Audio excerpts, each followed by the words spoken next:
is truck video number 2. 2 truck videos in a row. It's got to be some kind of Kwanzaa miracle. Today I'm hoping we actually get to hear it run with the supercharger hooked up and everything hooked up. But before we do that, we got to get back to the boost gauge. And this is the line that I was talking about in the last video, or the line that I meant to talk about in the last video. It's the same as like an oil pressure gauge line. It's just like a hard plastic flexible line. Anyway, here's everything that's in the gauge. Obviously the gauge itself, it just has the hole for the fitting and then wires for the lighting. And then here's just a bag of fittings and everything. T and a little rubber adapter hose in case you want to do it that way. And then here's a little grommet that I might actually use. I might drill a hole in the firewall and use this grommet to get the line through. I don't know, we'll see. It's a whole lot easier to just make your own hole instead of trying to find one, because I've got most of them used up right about now. So we're going to get started with this, which should be pretty simple on this truck actually. All I need is the line, this fitting right there, and the gauge itself, and then it's pretty much hooked up. You'll get a boost gauge out of it. Like I said, you don't need power except for anything for just the lighting. It's a mechanical boost gauge, so if there's a like boost or vacuum there, it'll read it even without any of the wiring hooked up. And I'll need some tools.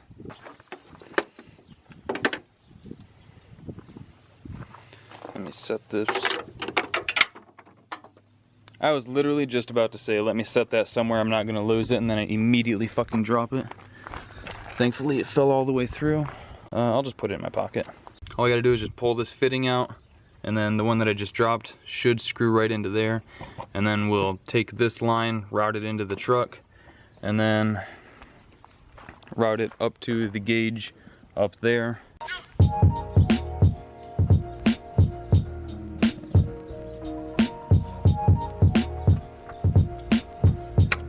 Jesus. This should screw right in.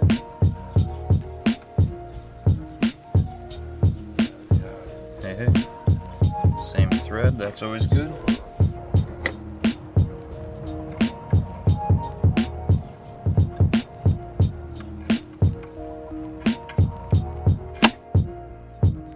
Alright, I'm gonna call that tight.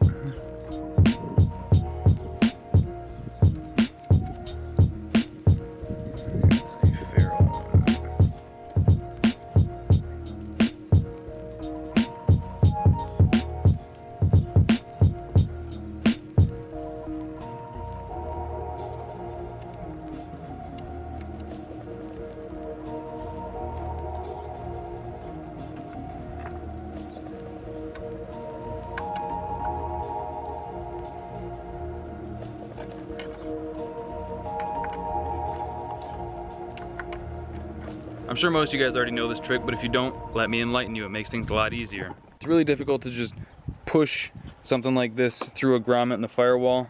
I'm just feeding it through the one down there. I've got a couple holes poked in it, and I'm just putting stuff through there.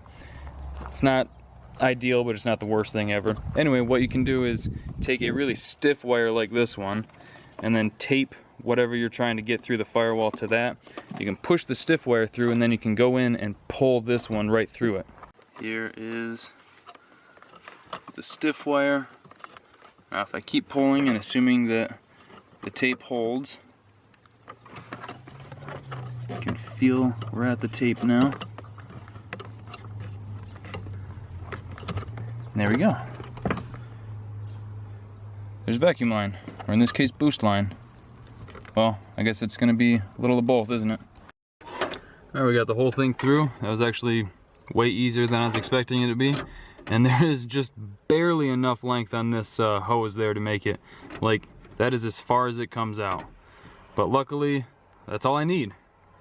So now all I gotta do is just connect it to the back of the gauge, slap that in there, and then I'm gonna have to pull the pillar back down and then screw the thing onto the back there to hold it down, and then it's secure. That looks way better. Alright, now the last order of business before I blow this thing up, I mean fire it off, is the IAT sensor. Now obviously you want this thing as close to the intake as possible so you get the most accurate reading, but I really don't want this thing just hanging out here, even though I should. I'd like to put it like up here somewhere so that it's kind of out of the way. But I got a feeling that I'm not really going to be able to get away with that. And also I don't have a tap that size, not that it would really work on this anyway. What a lot of people say they do is they just drill a hole for it and then silicone it there and let it harden up, and they say they haven't had any issues with it. That's probably what I'm going to have to do this time. I'm definitely going to do a test drill on a spare piece that I have before I start gutting into this thing, because I don't have any more of these bends, but I've got plenty of other pieces. And then all I've got to do after that is just connect it into these two off the MAF plug. Everything I found says that the black wire and the tan wire are for the IAT sensor, although I've only looked at like 3 different diagrams. But if 3 of them are wrong, then fuck me, I guess.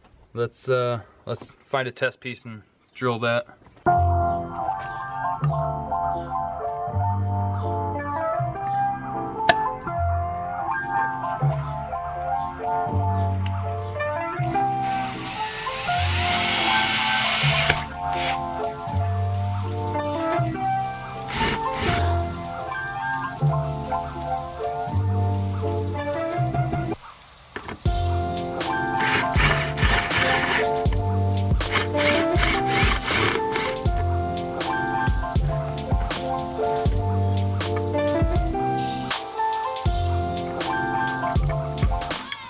Man, that one is so close to being able to just screw it in there and force it, with consent, of course. I think if I go just a hair bigger, and then I could silicone it, I think this will work.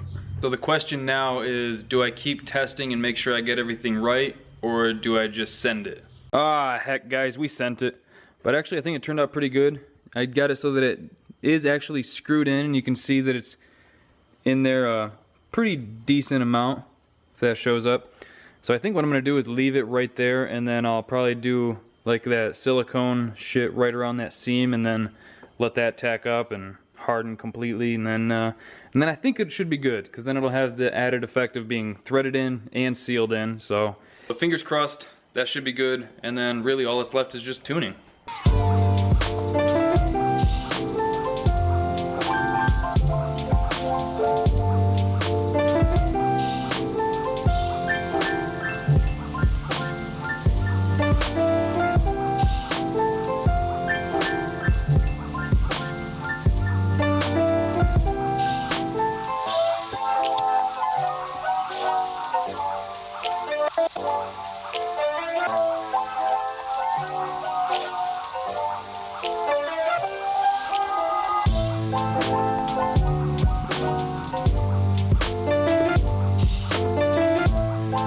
Alright, I'm pretty sure that is everything. Aside from not having a bypass valve and an intercooler, that's it. IAT sensor, boost gauge, injectors, plugs, injector adapters. The supercharger's full of oil. All the piping's good, it clears. I think the only thing I have left to do is just load a tune in it and see if it works, and just keep playing with that. Anyway, I'm gonna play around with the tune a bit and see if it fires up. If it does, I'm going to consider that a huge win, and then we'll go from there. Just a whole lot of data logging and getting back to making it drivable and making good, safe power.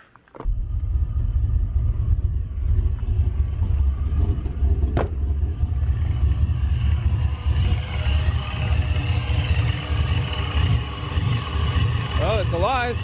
We're idling pretty low.